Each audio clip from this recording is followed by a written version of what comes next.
Assalamualaikum warahmatullahi wabarakatuh. Perkenalkan, saya Yusi Susanti dengan NIM 601903140. Di sini saya akan memaparkan sedikit tentang bentuk-bentuk plagiasi dan bagaimana cara mengatasinya. Untuk itu, kalian tetap stay tune dan happy watching. Ketemu lagi dengan saya. Di sini saya akan memaparkan beberapa hal terkait tentang bentuk-bentuk plagiasi dan cara mengatasinya. Nah, di sini ada table of contents yang akan saya bahas. Yang pertama itu ada pengertian plagiasi, yang kedua ada bentuk-bentuk plagiasi, ada cara menghindari plagiasi, dan terakhir ada kesimpulan. Apa sih plagiasi itu? Nah, di sini plagiarisme atau plagiasi adalah tindakan pencurian, terutama ketika ide atau karya orang lain tersebut merupakan hak cipta seorang, namun seorang plagiator dapat melakukan plagiarisme dengan sengaja atau tanpa disengaja. Di sini ada menurut Silverman, plagiasi adalah penulis fakta, kutipan, atau pendapat yang didapat dari orang lain atau dari buku, makalah, film, televisi, atau tape tanpa menyebutkan sumbernya. Menurut Ismet Fanani, seorang bersalah melakukan plagiat bukan saja kalau ia menyalin begitu saja seluruh buku atau artikel orang lain, tapi juga kalau ia menyalin gagasan orang lain atau ungkapan yang dipakai oleh orang lain. Nah, di sini ada bentuk plagiasi. Yang pertama itu ada plagiarisme kata demi kata atau word for word plagiarism. Nah, di sini di poin pertama ini penulis menggunakan kata-kata penulis lain yang persis banget tanpa menyebutkan sumbernya.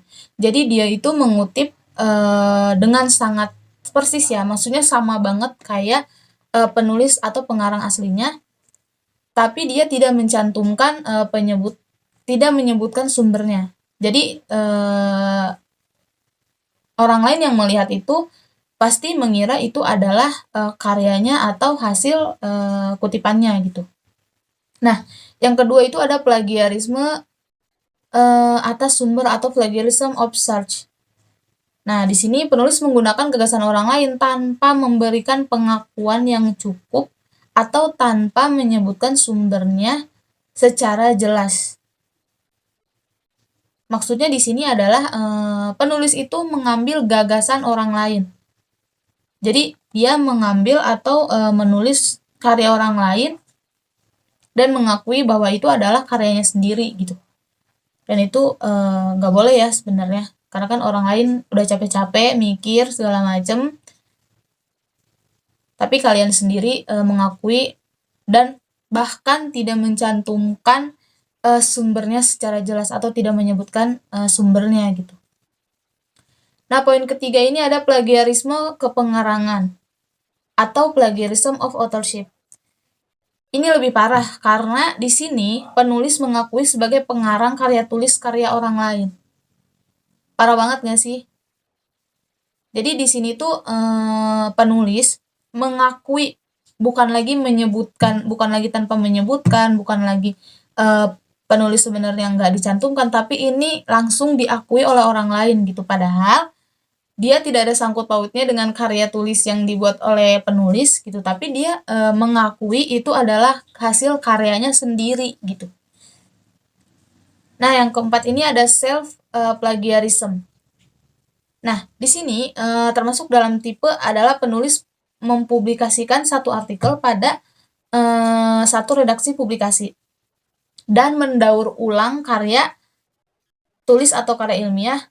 Nah, di sini di self plagiarism ini yang paling penting adalah ketika mengambil karya sendiri, maka ciptakan karya baru yang dihasilkan harus memiliki perubahan yang berarti.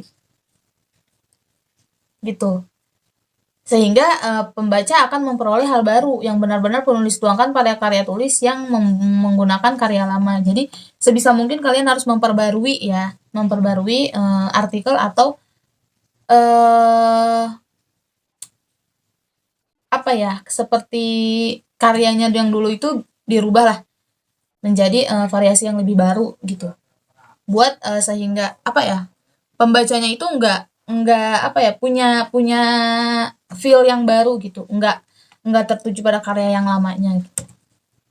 Nah, di sini ada jenis plagiarisme kesengajaan.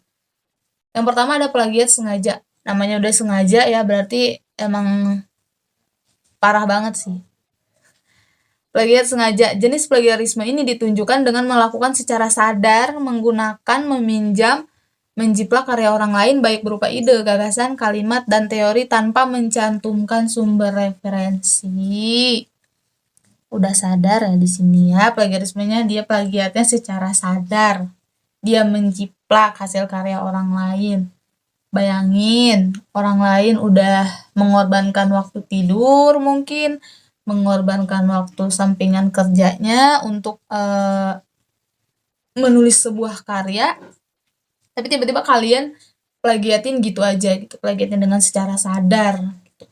Kalian jiplak karyanya, kalian ambil gagasannya, kalian ambil idenya, dan kalian akuin bahwa itu adalah hasil karya kalian gitu. Itu udah menurut saya udah fatal ya kesalahannya gitu. Karena kan dia melakukannya secara sadar. Nah, di sini ada plagiat tidak sengaja.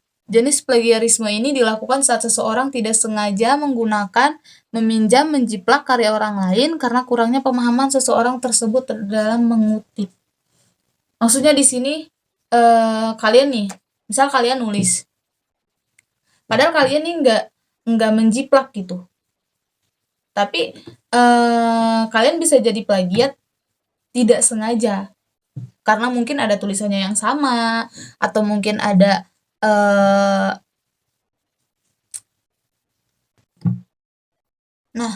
selain itu plagiarisme atau plagiat tidak sengaja ini dapat terjadi karena kelalaian.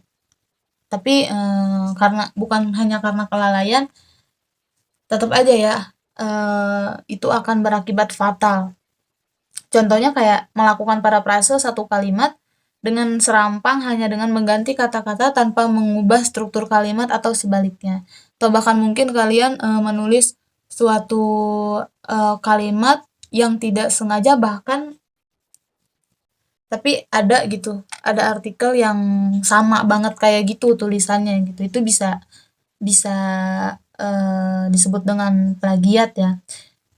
Nah, kelalaian lain juga yang dapat berakibat fatal adalah ketelitian dalam penulisan daftar pustaka gitu. Jadi ketika kalian menulis daftar pustaka, hati-hati dilihat lagi untuk memastikan apakah sudah benar atau tidak. Gitu, karena itu bisa saja terjadi karena kelalaian kita sendiri gitu ya. Nah, di sini ada sanksi plagiarisme. Undang-Undang Nomor 20 Tahun 2003 mengatur sanksi bagi orang yang melakukan plagiat, khususnya yang terjadi di lingkungan akademik. Nah, sanksi tersebut adalah sebagai berikut, pasal 70 ya. Lulusan yang karya ilmiahnya digunakan untuk mendapatkan gelar akademik, profesi, atau vokasi sebagaimana dimaksud dalam pasal 25 ayat 2, terbukti merupakan jiplakan dipidana dengan penjara paling lama 2 tahun dan atau pidana dengan denda paling banyak sekitar 200 juta rupiah. Udah kalian menjiplak, kalian dipidana, didenda sebanyak 200 juta rupiah. Jadi lebih baik jangan coba-coba untuk menjadi plagiator ya. Sebisa mungkin kita menciptakan karya kita sendiri, hasil karya kita sendiri, hasil tangan kita sendiri, dan hasil kerja keras kita sendiri. Karena insya Allah itu akan lebih, ya seenggaknya itu lebih aman lah untuk terhindar dari sanksi plagiarisme. Di sini juga ada Peraturan Menteri Nomor 17 Tahun 2010 telah mengatur sanksi bagi mahasiswa yang melakukan tindakan plagiat.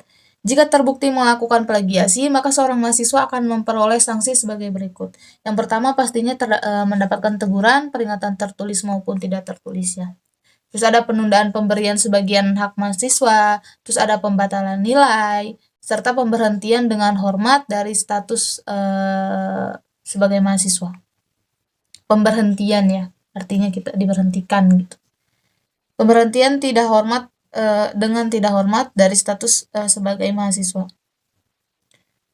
Dan ada pembatalan ijazah apabila telah lulus dari proses pendidikan. Bayangin, kita nih udah lulus, udah kerja, udah kemana, misal 2 atau 3-5 tahun lah kita kerja di luar, tiba-tiba kita dipanggil lagi ke kampus. dipanggil lagi ke kampus untuk disidang lagi. Kita disidang, jika kita terbukti melakukan plagiasi atau kita plagiator, kita sebagai plagiator, maka kita akan dicabut lagi gelarnya, terus ijazahnya, ada pembatalan ijazah, terus juga ya kita tidak mendapatkan kerja lagi karena kan udah dicabut gelarnya ya. Nah itu adalah bahaya dari kita menjadi seorang plagiator gitu. Karena kan mahasiswa identik dengan kreativitas yang tinggi, terus juga mahasiswa itu dinilai oleh masyarakat bahwa mereka tuh bisa menjadi pelindung masyarakat gitu, karena wawasan mahasiswa itu lebih luas daripada masyarakat biasa, dan kita sebagai mahasiswa harus merasa beruntung karena kita kita lebih beruntung dari orang-orang yang mungkin tidak bisa melanjutkan pendidikan di bangku kuliah gitu. Jadi ketika kita sudah jadi mahasiswa, maka pergunakan dengan baik dan sebisa mungkin kita harus menciptakan hasil karya sendiri gitu ya. Jangan dari karya orang lain diplagiat, karena kan sayang ya kita udah kuliah 5 tahun, udah kerja, tiba-tiba dipanggil lagi hanya untuk pembatalan ijazah karena kita melakukan plagiasi terhadap karya orang lain. Nah, di sini juga ada ruang lingkup plagiarisme. Yang pertama, mengutip kata-kata atau kalimat orang lain tanpa menggunakan tanda kutip dan tanpa menyebutkan identitas sumbernya. Menggunakan gagasan, pandangan, atau teori orang lain tanpa menyebutkan identitas sumbernya. Menggunakan fakta, data, atau informasi milik orang lain tanpa menyebutkan identitas sumbernya. Ini sudah saya jelaskan sebelumnya ya di awal. Terus ada mengakui tulisan orang lain sebagai tulisannya sendiri. Ini udah parah banget sih, udah fatal ini ya. Melakukan parafrase tanpa menyebutkan identitas sumbernya. Nah, parafrase ini artinya dia mengutip, menyalin, tapi diganti dengan bahasa sendiri gitu. Misal kayak kita menemukan karya orang lain. Terus kita ada ide nih. Udah kita lakukan parafrase aja deh, kita ganti pakai kata-kata kita sendiri. Dan tidak menyebutkan identitas sumbernya gitu. Dan terakhir, menyerahkan suatu karya ilmiah yang dihasilkan dan atau telah dipublikasikan oleh pihak lain seolah-olah sebagai karyanya sendiri. Waduh, udah mengaku-ngaku nih. Udah hasil karya orang lain bikin, orang lain punya ide, punya gagasan, tiba-tiba kita akui sebagai karya sendiri gitu. Nah, di sini ada cara menghindari plagiarisme ya, atau menghindari plagiasi. Nah, di sini mengingat sanksi yang akan dikenakan bagi plagiator yang baik dilakukan oleh mahasiswa, dosen, peneliti, tenaga pendidikan sebagaimana yang telah diatur dalam Peraturan Menteri Pendidikan Nasional tahun 17 tadi yang sudah saya jelaskan ya, yang pidana kurang lebih 2 tahun dan denda sebanyak 200 juta. Yang pertama adalah memacu budaya menulis dan kesadaran literasi. Sebenarnya kalau untuk menulis ini udah diterapkan sejak kita masuk taman kanak-kanak ya, atau kita masuk TK gitu. Tapi itu sayangnya belum bisa menjadi budaya karena masih banyak anak-anak yang malas untuk menulis, dan mungkin faktor dari orang tua juga yang tidak bisa mendorong anaknya untuk menulis itu dijadikan sebuah hobi mungkin, atau dibantu oleh orang tuanya, dan mungkin orang tuanya juga ada yang sibuk atau seperti apa, sehingga itu memicu anak-anak tidak menjadikan menulis itu sebagai budaya gitu. Nah, biasanya kegiatan menulis seolah menjadi hal yang eksklusif yang hanya dilakukan orang-orang tertentu, sehingga perlu mengenalkan budaya menulis sejak dini.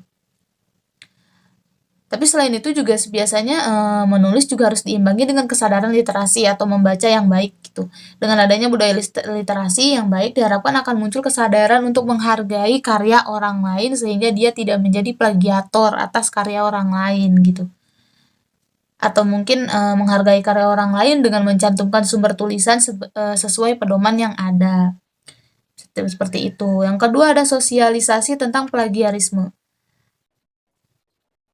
Di sini ada upaya pencegahan secara berkesinambungan di seluruh halayak masyarakat, terutama di sekolah dan perguruan tinggi. Pemerintah dapat bekerjasama dengan pihak sekolah dan universitas sebagai lingkungan yang mencetak para akademisi untuk memahami etika dan pedoman menulis, atau pedoman penulisan yang baik bagi para siswa dan mahasiswa serta para tenaga pendidiknya.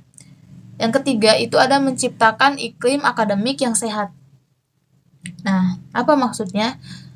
Di sini, sekolah dan perguruan tinggi harus dapat menciptakan iklim yang sehat agar mampu mencegah timbulnya teknik menulis dengan plagiasi akademi melalui mekanisme check and recheck terhadap suatu karya tulis. Salah satunya memanfaatkan perkembangan teknologi seperti piranti lunak pemindai plagiasi. Karena sekarang udah canggih banget ya, ada aplikasi yang bisa mendeteksi apakah kita melakukan plagiasi atau tidak gitu. Hanya dengan mengcopy paste, masukkan ke aplikasi, cetak, kalau misalnya emang kita melakukan plagiasi ya sudah, kita akan disidang untuk pembahasan tentang plagiasi yang kita cantumkan atau yang kita tulis gitu. Yang keempat ada pemberian sanksi tegas. Udah pasti ya harus diberikan sanksi tegas. Memberikan serta memberi efek jerah pada plagiator ya. Apabila hal tersebut di atas dapat diterapkan. Nah, apabila nih keempatnya bisa diterapkan, maka itu tuh akan muncul kesadaran dan pentingnya pertanggungjawaban dalam menulis sebuah karya akademik. Ini akan memicu kesadaran diri kita untuk betapa kita harus bisa menghargai hasil karya orang lain gitu. Nggak cuma kita asal-asalan menulis sebagai syarat kelulusan atau akreditas ya, tapi kita harus jadikan sebagai sebuah karya akademik yang berkualitas dan dapat dipertanggungjawabkan gitu. Nah, di sini udah ada kesimpulan, plagiat adalah perbuatan sengaja atau tidak sengaja dalam memperoleh atau mencoba memperoleh kredit atau nilai untuk suatu karya ilmiah dengan mengutip sebagian atau seluruh karya atau karya ilmiah pihak lain yang diakui sebagai karya ilmiahnya, tanpa menyatakan sumber secara tepat dan memadai. Tindakan plagiat akan mencoreng dan memburamkan dunia akademis kita dan tidak berlebihan jika plagiarisme dikatakan sebagai kejahatan intelektual. Udah masuk ke kejahatan ya plagiator ini, karena apalagi kalau kita melakukannya secara sadar, mengambil hasil karya orang lain, dan mengakui bahwa itu adalah hasil karya kita gitu. Jangan lupa juga ada sanksi yang akan menjerat kita kalau misalnya kita melakukan atau kita sebagai plagiator gitu. Nah, itu saja yang bisa saya dapat sampaikan kepada kalian. Mohon maaf masih bila ada salah-salah kata atau bahasa saya yang kurang baik dalam menyampaikan. Kita itu sebagai mahasiswa harus bisa mempunyai kreativitas yang tinggi, harus mempunyai karya hasil kerja keras sendiri dan tidak menjadi plagiator, karena menjadi plagiator itu adalah suatu kejahatan intelektual menurut saya. Karena kita mengambil hasil karya orang lain, mengambil gagasan orang lain dan mengakui bahwa itu adalah hasil kerja keras kita atau hasil karya kita, itu sudah fatal sih menurut saya. Sebelumnya saya mau minta maaf buat teman-teman semua yang nonton gitu. Kalau misalnya tidak ada muka saya di situ karena laptop saya tidak bisa merecord dan juga di HP tidak bisa memunculkan. Saya cukupkan sampai di sini. Sekali lagi mohon maaf bila ada kekurangan. Assalamualaikum warahmatullahi wabarakatuh.